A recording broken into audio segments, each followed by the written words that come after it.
What if the most devastating surprise attack in American history wasn't a surprise? What if US leaders knew an attack was coming and had even made it inevitable through their economic actions? And what if the atomic bomb wasn't about saving lives? What if it was really the first shot of the Cold War, a message aimed not at Tokyo, but at Moscow? We are told a simple story. Japan launched an unprovoked attack, America awoke in a righteous fury, and ended the war with a necessary, difficult choice. But that story is a dangerous simplification. The truth, hidden in declassified memos, is a far more complex and terrifying story about human nature itself. This is not a story about a good war.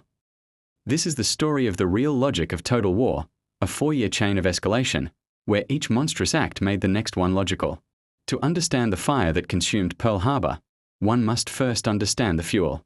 By 1940, Japan was a modern, industrial, and brutal colonial power, bogged down in a savage war in China. This vast, modern, and militaristic empire, however, had a fatal flaw. It was completely dependent on foreign imports for the one resource that mattered above all others: oil. And 80% of that oil, the fuel for its battleships, carriers, and Zero fighters, came from one, and only one, place: the United States of America. This is the central, inconvenient fact. For years, America had been the silent, complicit partner in the Japanese invasion of China, selling them the oil and steel to do it. Then, in July of 1941, President Franklin D. Roosevelt, responding to Japan's invasion of French Indochina, finally decided to turn off the tap. This was not a gentle pressure. It was a full-scale economic blockade. Alongside the British and the Dutch, the US froze all Japanese assets and enacted a total, crushing embargo on oil. It was a death sentence. Japan was left with a stark, binary choice: either capitulate completely, give up its empire, and retreat from China, or seize the resources it needed by force. To seize those resources, the oil fields of the Dutch East Indies, they had to achieve one critical objective: neutralize the only power in the Pacific capable of stopping them, the US Pacific Fleet. So, was Pearl Harbor a surprise? To the American public, yes. But to the men at the top, absolutely not. A coded message was sent in late November. This dispatch is to be considered a war warning.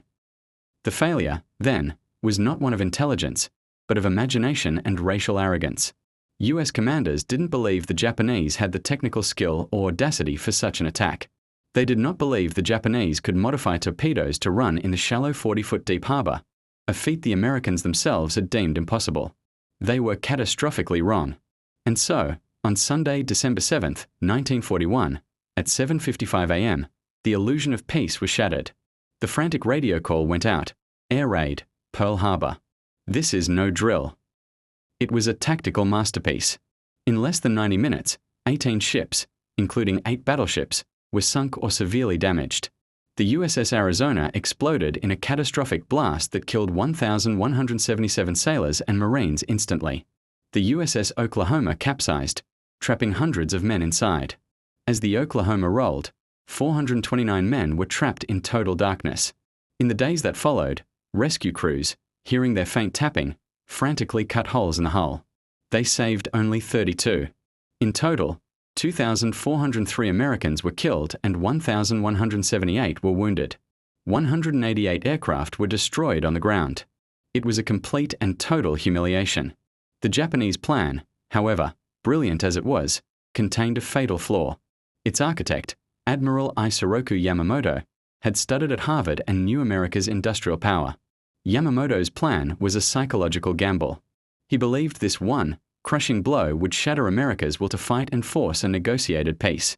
He reportedly told the Japanese Prime Minister, "I can run wild for 6 months or a year. After that, I have no confidence whatsoever." He knew a long war was unwinnable.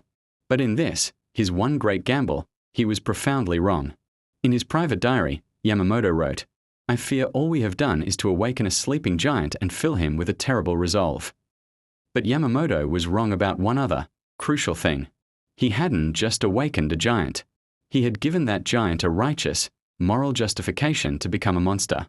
The first taste of this new, terrifying logic, driven purely by psychology and revenge, would come just 4 short months later, when America was at its absolute lowest point. The months following Pearl Harbor were a nightmare. America was losing, and losing badly. The Philippines fell, leading to the Bataan Death March. Guam, Wake Island, and Singapore were all overrun. President Roosevelt understood this. The American people needed a victory now. Not a strategic one, but a psychological one. They needed to see that Japan was not invulnerable. So, in the dark days of early 1942, Roosevelt turned to his military chiefs with an impossible request. I don't care how you do it, but I want you to bomb Tokyo. The plan they devised, led by Jimmy Doolittle, was, on paper, completely insane. It was a one-way, suicidal gesture of defiance. The plan was to launch Army B-25 Mitchell bombers from an aircraft carrier, something that had never been done before. They were too heavy, and the runway was too short. And even if they could get airborne, they could never land back on the carrier. The plan was to sail the USS Hornet as close to Japan as they dared, take off, and just keep flying. They were to fly west over Japan and attempt to land in friendly territory in China. Every single man who volunteered for this mission knew it was likely they weren't coming back. On April 18, 1942, the USS Hornet, spotted early by a patrol boat, was forced to launch the planes early. One by one, the B-25s lumbered down the short, wet deck and clawed their way into the sky. This is the Doolittle Raid. And this is the exact moment the unwritten rules of war changed forever. Militarily, the raid was a pinprick. But psychologically, it was a thunderclap. It proved that the Japanese homeland was vulnerable. It electrified the American public and gave them their first great hero of the war. But it did something else, something far darker. It crossed a moral line. The Doolittle Raid didn't have specific military targets. Doolittle's crews were just told to bomb the city. They were targeting civilians. They were targeting morale. In that moment, America had, in its quest for revenge, given Japan explicit permission to do the same. And the Japanese retaliation was savage. Unable to strike back at America, they turned their fury on the Chinese civilians in the provinces where Doolittle's men had crash-landed. The Japanese army launched the Zhejiang-Jiangxi campaign, a kill-all, burn-all, loot-all operation of pure terror. They massacred an estimated 250,000 Chinese men, women, and children as punishment. The logic of escalation had taken its first, bloody step. We bombed civilians to boost our morale. They butchered civilians to crush theirs. But this pinprick, this one-off psychological mission, was about to be perfected. It was about to be turned into a cold, efficient, industrial process of extermination. His name was General Curtis LeMay. A hard, cigar-chomping, uncompromising man, LeMay was a brilliant tactician. He was also a man entirely without sentiment. LeMay was given command of the 21st Bomber Command in 1944, and he looked at the bombing campaign against Japan and saw one thing: a failure. The B-29 Superfortress was being used for high-altitude precision bombing. But it wasn't working. The high-altitude jet stream winds over Japan were scattering the bombs. So, LeMay, in a move of cold, brutal genius, made two revolutionary decisions. First, he ordered his B-29s to fly low, at night. Second, he ordered them to stop using high-explosive bombs. He ordered every gun stripped from the planes to make them lighter, faster, and able to carry a heavier payload of one thing: M69 incendiary clusters. Napalm. A weapon designed not to explode, but to burn. LeMay's logic was chillingly simple. He was not going to target factories anymore. He was going to target the cities themselves. He knew Japanese cities were built of wood and paper. He was, quite simply, going to burn them to the ground. On the night of March 9, 1945, LeMay launched Operation Meetinghouse. 334 B-29s flew low over Tokyo, dropping thousands of tons of napalm in a massive X pattern. The result was not just a fire, it was a firestorm. A self-perpetuating hurricane of fire, so hot it created its own weather system, boiling the canals and sucking the oxygen out of the air. It was the single deadliest night of the entire war. In 6 hours, 16 square miles of Tokyo were completely incinerated. Conservative estimates placed the death toll at 100,000 people, killed in a single night. We had just proven that we were willing to incinerate an entire city to win. The line between soldier and civilian was gone. The moral framework had been completely rewritten. So when, just a few months later, a new and secret weapon was successfully tested in the New Mexico desert, a weapon that could do the same job with a single bomb, the moral debate was already over. The only question left was where. By the summer of 1945, Japan was a defeated nation. And they knew it. Their navy was at the bottom of the ocean. Their air force was non-existent. Their cities were being burned off the map. The civilian population was starving. This leads to the third major, controversial point. The common belief is that Japan would never surrender, that every man, woman, and child would fight to the death with bamboo spears. This is the Operation Downfall myth, the story that an invasion would have cost 1 million American lives. This number is a post-war justification. Military planners at the time estimated closer to 40,000. But the reality, the one buried in the archives, is that Japan was trying to surrender. And we knew it. We knew it. Because we were reading their mail. Through a top-secret intelligence program called MAGIC, US signals intelligence was intercepting and decoding all of Japan's most secret diplomatic and military cables. The MAGIC intercepts from the summer of 1945 are crystal clear. They paint a picture of a Japanese government in crisis, split between militarists and a peace faction. The peace faction, led by the foreign minister and with the quiet backing of Emperor Hirohito himself, was actively and desperately trying to find a way to end the war. Their plan was to beg the Soviet Union, which was still technically neutral in the Pacific War, to broker a peace deal with the United States. They were ready to give up everything. They had only one, single, non-negotiable condition: the preservation of the emperor. Not as a god, but as a symbolic, cultural figurehead. So, what did America do with this priceless intelligence? What did the new president, Harry Truman, do, knowing Japan was on the brink? He, along with the Allies, went to the Potsdam Conference in July 1945. There, they issued the Potsdam Declaration. It was a public ultimatum, broadcast to the world. It called for the unconditional surrender of all Japanese armed forces. It promised the complete and utter destruction of Japan if they refused. And it made, in its text, absolutely no mention of the emperor. Not a word. It was a public humiliation. It was a slap in the face that forced the Japanese government, including the peace faction, to publicly reject the terms. It played right into the hands of the militarists. But why? If Truman knew they were trying to surrender, why issue an ultimatum that he knew they would reject? Why not offer the one, simple, symbolic concession that would end the war? Because Truman, at Potsdam, wasn't just thinking about Japan.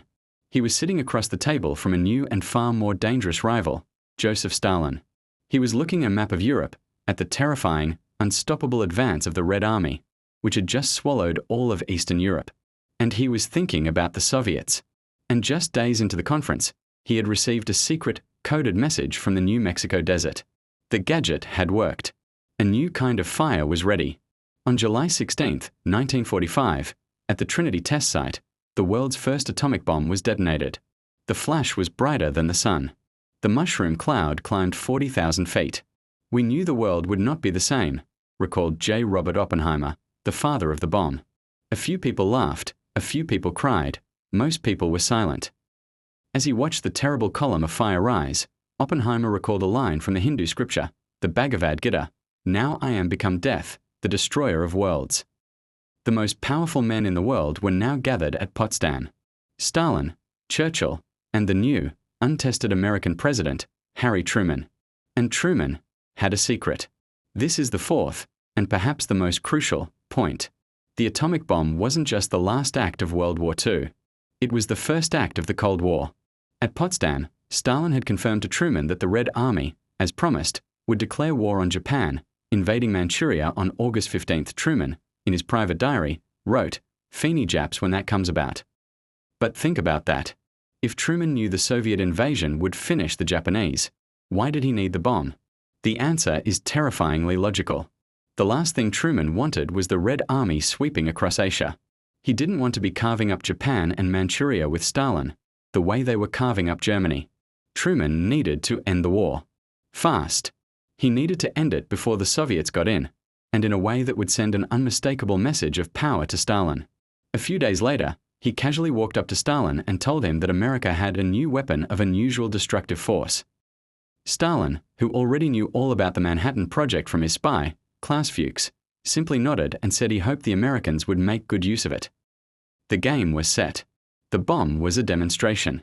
The target list had been created by a committee led by General Leslie Groves. The committee had one, chilling, primary requirement: the city must be untouched. This is one of the most horrific details. The US military had deliberately spared cities like Hiroshima from LeMay's firebombing, so that they could have a virgin target. They needed a clean slate, a place with no prior damage, so they could, in their own words, properly measure the effects of the new weapon. This was not a military decision. It was a scientific experiment. And so, on August 6, 1945, the B-29 Enola Gay took off from Tinian. In the bomb bay sat Little Boy, a uranium-based bomb. The weather over Hiroshima, the primary target, was clear. At 8:15 a.m., the bomb bay doors opened. It detonated 2,000 feet above the city, creating a fireball hotter than the surface of the sun. Everything at the hypercenter was vaporized. All that was left were their shadows, permanent, ghostly outlines burned into the pavement. A near supersonic shockwave followed, flattening the city. Then came the firestorm. And then, the black rain. Radioactive, toxic rain, falling from the sky, poisoning those who had, by some miracle, survived. The co-pilot of the Enola Gay, Robert Lewis, watched the massive, boiling, purple-black cloud rise over the city. In his official log, he wrote, "My God, what have we done?" On the ground, it was a world of the dead. Survivors, their skin hanging off in ribbons, walked like zombies through the ruins. An estimated 80,000 people were killed in an instant. And in Tokyo, what was the reaction of the Big Six? The militarists still refused to surrender. They argued, insanely, that it must have been a one-off. The Hiroshima bomb did not make them surrender, but something else did. On August 8, 2 days after Hiroshima, Stalin declared war. A massive Soviet army slammed into Japanese-held Manchuria. That was the death blow. The Soviet invasion. The militarists' entire fantasy plan of having Stalin broker a peace was shattered. The Red Army was now an existential threat. Many historians believe this was the decisive factor. The Soviet invasion was the knockout. But America had a second bomb. And the logic of escalation was now on autopilot. On August 9th, just 3 days after Hiroshima, the B-29 Boxcar took off, carrying Fat Man, a plutonium bomb.